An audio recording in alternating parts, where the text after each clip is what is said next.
Welcome. Today we are here with the beautiful Rayne, who is one of our yoga teachers at both the Mordiallic and Brighton studio. She's also a mama of two, an osteopath, an avid yogi, and we're really excited to dive deep into really the benefits today of yin yoga, yoga nidra, and a little bit of yoga as a stress tool. So welcome. Oh, thanks. It's great to be here. Yeah. So we'd love to start just to hear a little bit more about you and what you're passionate about as a yoga teacher.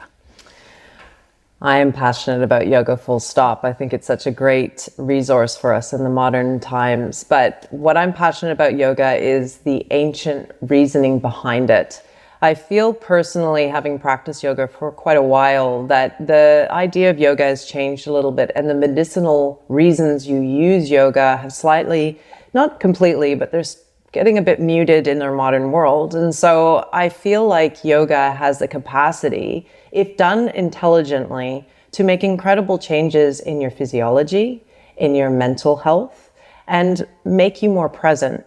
So for me, yoga is like that complete package that helps you and gives you such simple tools that if they're kind of not used intelligently, can actually bring you out of balance. So it's a tool that can help or it can hinder, like anything, if it's not done intelligently. But I feel that yoga has all of it. It's all there. It's in there in the movement practices and the breath practices, how you meditate, the kriyas that you can do, which are set ways of doing practices that can really shift a mindset in like 5 minutes if done well. So I think that's incredible. And I think it's the time that we need something that's known, it's tried and tested, it's thousands of years old. So I'm into it. I'm into thinking that is probably worthwhile pursuing. So what are your thoughts? You mentioned a little bit that the practice is changing. So what are your thoughts as yoga as a physical tool versus like a healing tool? Well, I think we can all see that it is physically extremely beneficial. It creates stability through long holds. I mean, if you do a class of a lot of chaturangas, you're going to know about it. You're going to increase your flexibility over time because repetition is what creates muscle memory as well as allows tissue and the body to feel safe enough to go deeper. So on a really pragmatic level, it has all of those tools. But the healing aspect of yoga is what interests me. Obviously, I've got a background as someone that works in the healing arts, but for me, yoga is a way of using this harmonization of breath to movement. And I think that that is the part that can get lost. Movement can precede the breath. And in actual fact, yoga should be breath, move, breath. So as I inhale, my breath starts, I move my body, the movement stops, but my breath keeps going. And I don't know if that's a consistency that I see in practice as much anymore. It's not as ingrained. I see a lot of people moving in front of the breath, and that's not yoga, that's just ego. So that's where I get a little bit like pedantic in my classes. It's like I'll stop a class and say, let's just try that move again with the breath being the bridge, not the body. The body is just the vehicle to shape the breath. And then you use the breath to shape your mind, and you use that to shape your life. So that's how I feel that it's changing for me. That's how I am as a teacher, and it's all valuable. And I love the challenges. There's nothing like seeing people's adrenal high of doing a handstand, but that's not everything. And most of us are adrenally exhausted. So that's not always the best technique for that person, even though their ego might really want to do the handstand. What they really need to do is just lie in longer poses quite still. And that's challenging. But that's what I think. I think if you can kind of shape the breath a bit better, that's the tool of which all the other steps of yoga and all of the limbs of yoga will then become available to people so that you can start to experience stillness, a deep stillness, and really get Savasana, which is the most advanced posture. Isn't it just? Mm-hmm. So what are the imbalances that you're seeing teaching week to week? I mean, I'm not judging my students, just to say. I observe the person that's a perfectionist on the mat. I've observed the person that's trying really hard to keep up when really they just need to be where they are. I see the person that's wanting to do their own practice outside of what's being offered in a class. So they're just like not happy with what's there. So I'm going to add extra stuff all the time, and I see people that are tired. I see people that are emotional. I see people that are just vulnerable on the mat. as well as those that are just scared to let go. So it's life. I see life on the mat, and the imbalance that I see on the mat is that sometimes I think that people come into, let's say, a flow class versus a yin class, for just an example. And I see someone come into a yin class that is treating it like a flow class. So they're trying to push really hard, and that's like the absolute opposite of what yin is about. It's not a striving practice, it's a surrendering. It's working at 70% of your capacity. And then I see other people that are in a vinyasa class that are just pulling back the whole time, which, you know, they should go to yin, and the people that are striving should go to the vinyasa class. But I could flip the script on that as well. There's a lot of people that are always doing really strong practice that never do yin because they think it's easy. They think it's a cop-out. They think it's lazy. They think, I don't know what they think. I'm not them. But they're not doing it regardless, right? And well, I'm like thinking, you know what? Maybe you should add 1 or 2 yin classes in, and you can see the resistance when I mention it. But I'm like, it's just an offering.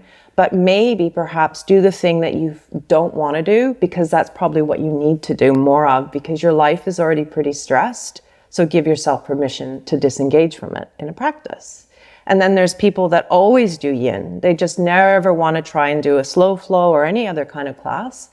And they're the ones that are a bit inertia. They have a difficulty with change, and therefore they're not necessarily evolving spiritually their practice at the rate that they could, because a movement practice versus a stiller practice like yin is what's called tapas. It's what burns and transforms you. It's through the sweat, you know? So some of us need to sweat more and some of us need to pause more, and that's the imbalance. And that's true of life, isn't it? We always go to what we know and we resist what we don't.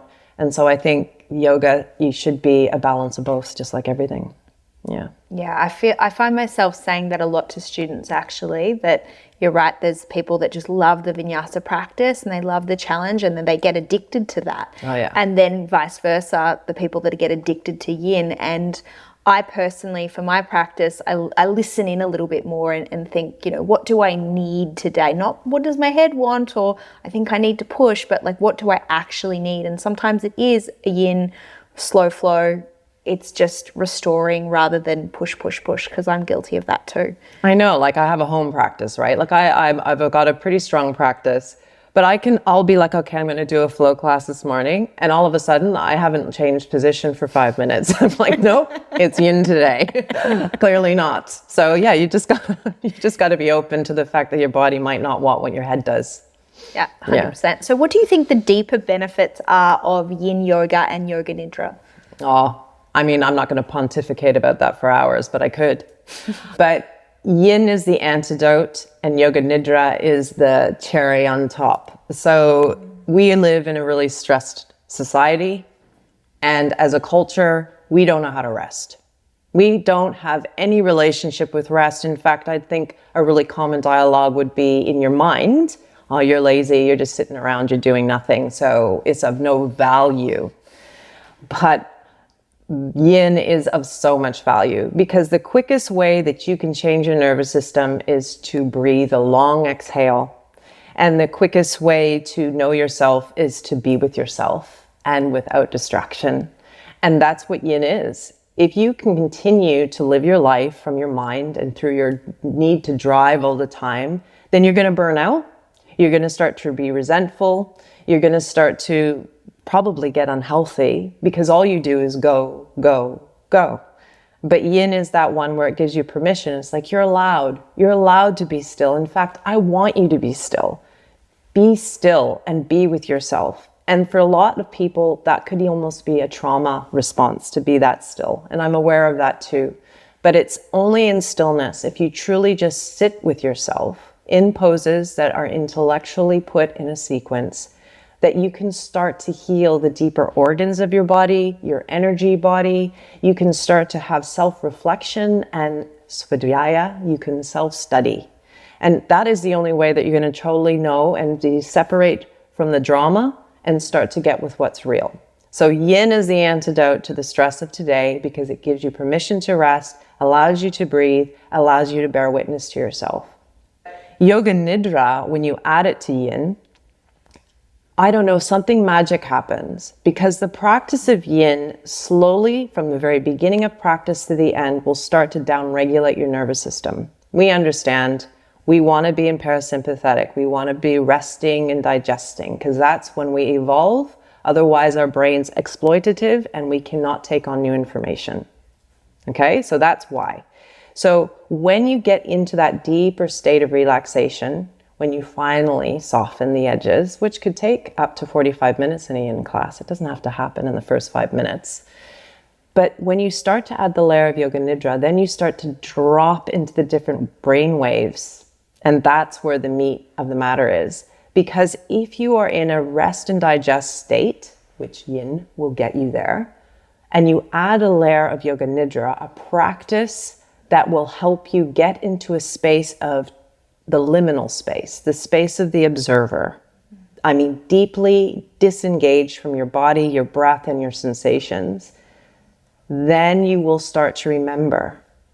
You start to remember who you are without your stories, without your pain, without all of the external senses driving your internal world.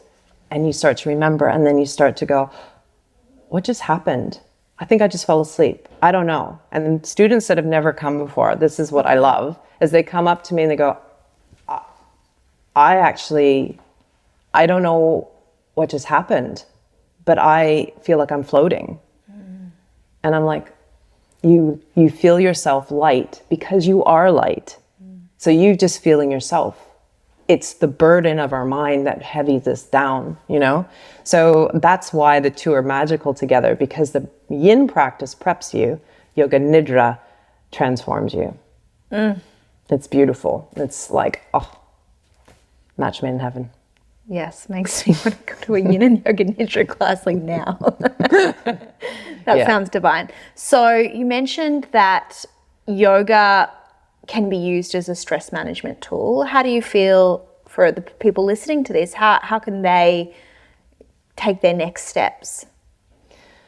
Look, if you are kind of interested in doing yoga and you just don't know what to do or where to go, just go. Just get into any class, any studio. There's so much magic out there, and just start. That's the hardest part, is just to begin. We all know that 90% of a workout, regardless of what it is just to get there. So just start.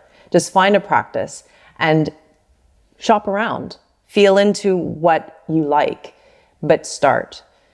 Yin is a really great way to start for people that are extremely self-conscious or feeling quite vulnerable in terms of not sure what their capacity is in a movement practice. It starts to allow you just to be in your body and start to relate to it in a different way. And then from there, I see after a little while, people are like, maybe I'll start. Do you think I'm ready for a fundamentals class or a slow flow? And I'm like, the fact that you're asking is the answer. You're ready. You're ready because you're asking. And then just take a fundamentals class. Just start to learn the basics, slow down, break it down. And then from there, that's when you get lit. You know, it just goes from there. But the key to starting is just to start and just not to label it. And don't put a lot of expectations on yourself or on the studio or anything. It's just an experience. It's something new. And for some people, it might challenge your ethos a lot. And wherever there's challenge, there's growth. So that's always going to be my answer. So just come and get on the mat. Amazing advice. So you are a long-time practitioner of yoga. How has your practice evolved throughout the years? Look, I've been a mat rat for too long. And you did ask me how many years before we did this. And I'm like, let's just forget about the years. It's been a while, okay? It's been a while, but I was a mat rat. I loved my Ashtanga. I did all the hard practices. My mom was a yogi, so I was exposed to it quite young. I resisted it because she was my mom for a while. And then yoga just kept finding me. So I was in all of the studios all over Canada, because that's where I was born and raised. And it was sweaty. I mean, the mats were like right on top of you. Literally, people's sweat would flick on you. And I was loving it. I was into it. I was like, yes, this is great. Then I did Bikram yoga, dare I say it, for the longest time. And I loved it too. It was great. And I was like, this stuff is amazing, because as an athlete, and I just felt strong and I was flexible and I felt like I could do anything. I was invincible. But then my body started to change. I had kids. And then I started to go, ooh, what I used to need or want, because when you're young, you should do harder practices because that's where you're at. In your timeline of life, you should be more momentum based in your practices. That's why kids run around all the time, because they're full of beans. But then you start to become a parent and you're like, holy hell, I haven't slept in days and I just need to move my body, but I actually don't know if I can do that or want to do that anymore. And it just started to change. So as I got a little bit older, I started to want to go to be more thoughtful. And if I was feeling down, how could I make myself feel up in my practice? So I started to understand using my breath, my inhalation, and doing back bends and laterals made me feel really great. And then I was like, I need to ground, man. Like I'm a hot mess up in my head right now. So I had long exhales, lots of folds and gentle twists. So then I started to kind of move away from the need to invert and do all the challenging kind of ego-driven things for me. They were totally ego-based. I just wanted to do it. I wasn't breathing. I just wanted to do it. But then I started to just want to breathe. And so my practice evolved because of that. But you know, now that I'm in menopause, dare I say it, like it changes again. And actually I need to do more yin than I need to do yang. That's a physiological requirement of a body that's in transition. It doesn't mean I don't do the vinyasa style movement, but it just looks and feels differently. And that's because we all have to honor the seasons of our life and our practice needs to mirror it. And if we're always at 80 still doing what we did at 20, well, God damn, that's amazing. You know, like I'm just saying that. I'm like if you can Hats do off that to at 80, that I know, amaze balls. But the reality is their body probably doesn't want them to do that. You can balance it, but you don't need to do that. So that's what I see. I see that for me, my practice has changed. I want to do more stillness. I'm not so interested in the movement. I use movement to prep to be still as opposed to movement just to move. And I think that's probably the biggest transition. So I'll probably spend more of my time in a still position than I do moving in my personal practice now. And that's me done. Yeah. That's it. Beautiful. Thank you for sharing so open and vulnerably. I always feel that we have such beautiful chats and you have such beautiful offerings on and off the mat. So I feel that people would really got so much out of that. Before we finish, was there anything else you wanted to add or talk about or you feel that's prevalent in life right now? I think it's okay to be stressed in life. Like I've spoken about the fact that we are. It's just really recognizing that you are. And to know that in studios, we can create community and start to allow ourselves to have a space where you feel safe. I just hope in my heart that in the practices that I am fortunate enough to be able to offer the community, that you feel held and you feel safe, you feel nurtured, and that I'm there to listen, just like all the other teachers, that if you have a worry or concern, that we have a place that you can come and you can feel that you're heard. I think that for me is the most important thing as a teacher, is to create that bubble to be held and that space to be heard. And I think that that's what yoga is really about. Like it's your individual pursuit to know yourself, but it's our collective pursuit to move forward in a way that's more higher vibration together. We need each other in the end. We get better alone, but we need each other, and we need each other to be our best so that the world will be a better place. Yeah. Yeah, I love that. It's like a room that breathes together, grows together, right? That's it. Thank you so much. It was so beautiful to have you on and more beautiful conversations to come. Aw, thanks, Nose.